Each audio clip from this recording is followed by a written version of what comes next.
Good morning, student. હવે today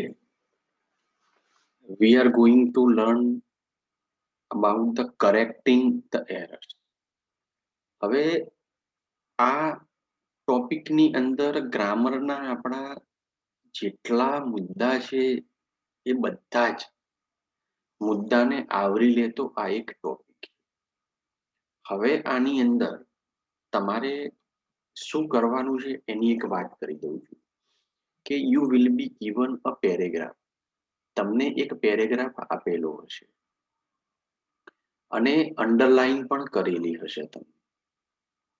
તો જે અંડરલાઈન વર્ડ છે એની અંદર ગ્રામેટિકલ કોઈના કોઈ મિસ્ટેક હશે. that you have to correct the mistake. હવે જે મિસ્ટેક છે એ મિસ્ટેક ગ્રામર બેઝ હોઈ શકે છે, કંઈ પણ હોઈ શકે છે. હવે હું અહીંયા શરૂઆત કરું છું. The cheetah has a lighter body and its legs are longer than the leopard. It have isolated black spots. નીચે આપણે એના આન્સર પણ લખેલા છે. તો અહીંયા જે અંડરલાઈન કરેલી છે એ ઇટ્સ ની અંદર એપોસ્ટ્રોફી એસ આપેલો છે. ધેટ મીન્સ કે એનો મતલબ થાય ઇટ ઇઝ. હવે પાછળ નામ આપેલું છે લેગ્સ, તો it is legs, that is wrong. તો ઇટ્સ ની અંદર તમે એપોસ્ટ્રોફી નું ચિહ્ન કાઢી નાખ્યું અને નીચે આપણે ઇટ્સ મૂકી દીધું. ઇટ્સ લેગ્સ આર, એટલે તેના પગ, એવું આપણે એનું ટ્રાન્સલેટ કરી શકતા હોઈએ છીએ. તેના પગ. Now the second error is then. અહીંયા ધેન એટલે પછી અર્થ થાય અને જે સુધારેલું છે એમાં કરીએ છીએ ધેન લેપર્ડ્સ, એટલે કે લેપર્ડ કરતા ચિત્તાના પગ લાંબા હોય છે. એટલે ધેન એટલે ના કરતા, એન્ડ THEN એટલે પછી. એટલે આપણે અહીંયા લેપડ ના કરતા એવો ગુજરાતી અર્થ લેવાનો છે, માટે એની અંદર આપણે ધેન શબ્દનો ઉપયોગ કરીએ છીએ. નાઉ થર્ડ, ઇટની જોડે અહીંયા હેવ આપેલું છે. It's a common mistake you have been taught in standard 8, 6, 5. તો ઇટની જોડે સિંગ્યુલર છે એટલા માટે આપણે અહીંયા હેઝ મૂકીએ છીએ. It has a number. Spot એટલે પેલું ટપકું. તો cheetah has a number of spots on its body. એના બોડી ઉપર ઘણા બધા સ્પોટ્સ હોય છે. તો અહીંયા આપણે બહુવચન આપણે કર્યું, એટલે એના માટે આપણે સિંગ્યુલર હતું એનું આપણે કર્યું બહુવચન. તો આ રીતે તમારો એક પેરેગ્રાફ પૂરો કરવાનો હોય છે અને તમને એક્ઝામની અંદર જેટલી મિસ્ટેક્સ હશે એટલા માર્ક્સ તમને આપવામાં આવશે. જેમ કે cheetah has a lighter body, its legs are longer than leopards, it has isolated black spots. તો તમે 4 એરર્સ હતી, 4 એરર્સ ને તમે સાચી સુધારી, એટલે એ તમને આખો પેરેગ્રાફ સાચો પડે. નાઉ the second paragraph, hour teeth have 3 layer. હવે દેખો અહીંયા 3 આપેલું છે, જ્યારે અહીંયા લેયર જે છે એ તમને it is in a singular form you have to make into plural form. તો 3 layers you have done.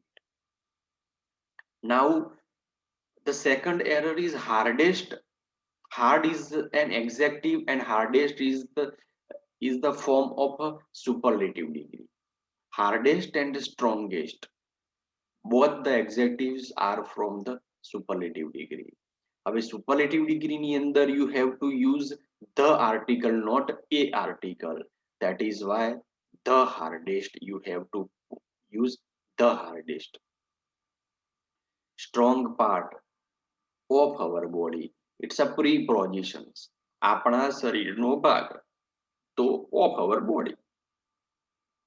The second is, હવે દેખો yellowish is an adjective. Slight કરતા slightly ly લાગેલો છે. ly, that's an adverb. ly, that is an adverb. So our answer is our teeth have 3 layers. The uppermost layer is the hardest and the strongest part of our body. The second is slightly yellowish. આ રીતનો ફેરફાર તમે કરી શકતા હોય. તો વિદ્યાર્થી મિત્રો, આની અંદર તમને ગ્રામેટિકલ મિસ્ટેક, તમારું વર્ડ ફોર્મેશન, પછી ટેન્સને લગતી એ કન્ટેન્ટ, બધી જ બાબતો આની અંદર આવી શકે. એટલે ગ્રામરનું તમારું જેટલું કન્ટેન્ટ છે બધું જ આની અંદર તમને પૂછી શકતા હો. Now I am going on a second slide. In the first paragraph the sun disappeared. હવે દેખો હિલ એટલે ટેકરી. હવે સૂર્ય હંમેશા ક્યાં સંતાઈ જતો હોય? Behind the hill, preposition it's. ટેકરીની પાછળ અદ્રશ્ય થઈ ગયો. સુન, હવે ધ આપેલું છે. હવે આગળ મેં તમને કીધું કે ધ એટલે સુપરલેટિવ ડિગ્રી, પણ ધની પછી તમારે જે નામ મૂકવાનું છે એ તમારે નાઉન હોવું જોઈએ. અહીંયા એક્ઝેક્ટિવ આપેલું છે. તો ડાર્કનેસ કવર્ડ ઓલ. તો darkness, dark is an adjective, darkness is the noun, and darken is a verb. The wind stopped. હવે છેલ્લે જે અહીંયા તમને દેખો બ્લો પછી ફૂલ સ્ટોપ આપેલું છે, અને બેઝિકલી ગ્રામરની અંદર નિયમ એવું છે કે સ્ટોપ આપેલું હોય એના પછી હંમેશા પ્રેઝન્ટ પાર્ટિસિપલ આવે. સ્ટોપડ બ્લોઈંગ, સ્ટોપડ પ્લેઇંગ, એ રીતે તમે કરી શકતા હોવ છો. The wind stop blowing. There was stillness all around. હવે there ની અંદર THEIR, there is a subjective case of THEY, they. અને અહીંયા વાક્યની શરૂઆત કરવા માટે આપણે જે there વાપરીએ છીએ આપણે એનો ઉપયોગ કરવાનો છે, એટલે આપણે અહીંયા વાપરેલું છે there, THERE, there. આપણે એની અંદર આ ફેરફાર કર્યા. એટલે 4 changes: behind, darkness, blowing and there. You are written. દેખો ઇઝેમઆર ની જોડે કાં તો આઈએનજી વાળું રૂપ આવે છે કાં તો ઈડી વાળું રૂપ આવે છે. ઇઝેમઆર ની જોડે આપણે શું મૂકીએ છીએ? આઈએનજી વાળું રૂપ મૂકીએ છીએ, કાં તો આઈએનજી વાળું રૂપ, કાં તો ઈડી વાળું રૂપ. જો પેસિવ વોઇસ હોય તો આપણે ઈડી વાળું રૂપ મૂકીએ છીએ, અને ચાલુ વર્તમાનકાળ એટલે કે પ્રેઝન્ટ કન્ટિન્યુઅસ ટેન્સ હોય તો we can use present participle. તો અહીંયા ઇઝેમઆર આપી દીધેલું છે એટલે અહીંયા કાં તો ઈડી કાં તો આઈએનજી બેમાંથી કંઈ પણ એક આપણે યુ કેન યુઝ. હવે અહીંયા પાછળ બાય કરીને કશું આપેલું નથી, ધેટ મીન્સ કે it is not the sentence of passive voice. It's a sentence of present continuous tense, and that is why you have to use returning instead of return. So your answer is you are returning home late from a music class. તો ઇઝેમઆર ની જોડે આપણે ING મૂકેલું છે. You have a phone. Yes. સમજી લો તમે. You ની જોડે have જ આવે હંમેશા. You don't have a phone. તમારી પાસે ફોન નથી. હવે બેઝિકલી તમે સૌથી પહેલું આ સેન્ટેન્સનો આન્સર લખવા જશો ને તો you feel that it's a right answer, પણ એનો જવાબ જે ખરો ને પાછળ હજુ તમને કનેક્ટેડ છે, એને પાછળ તમે વાંચો. Ask for a mobile phone from your friend. તમારે મિત્ર પાસેથી મોબાઈલ માંગવાની જરૂર ક્યારે પડી? કે જ્યારે તમારી પાસે ફોન નથી ત્યારે. તો એવું રિયલાઇઝ થયું કે યુ ડોન્ટ હવે લખવું પડે. એવું વાક્યનું તમને ખ્યાલ ક્યાંથી આવે સાહેબ? કે જ્યારે તમે પાછળના વાક્યની અંદર એટલે કે આસ્ક વાળા વાક્યની અંદર વાંચો ને પછી અહીંયા આગળનું વાક્યનો સો કયો જવાબ આવે એ તમે લખી શકો. હવે અહીંયા આસ્ક ફોર એટલે to demand. Ask for a mobile from your friend so that you can inform your parents. હવે દેખો કેન આપેલું છે એટલે તમે સો ધેટ નો ઉપયોગ કરી શકો છો. રિઝલ્ટ અને રીઝન ની અંદર આ ફંક્શન આપણે કરાઈ ચૂકેલા છે. રિઝલ્ટ અને રીઝન વાળું ફંક્શન જે આપણે કરેલું છે એની અંદર આ જવાબ આવી દીધો. તો આની અંદર આપણે વાત કરીએ કે you are returning, you don't have a phone, ask for and so that. તો આટલા આન્સરનો આપણે જવાબ સેટ કર્યો તો એની અંદર આ રીતનો તમે જવાબ લખાઈ શકતા હો.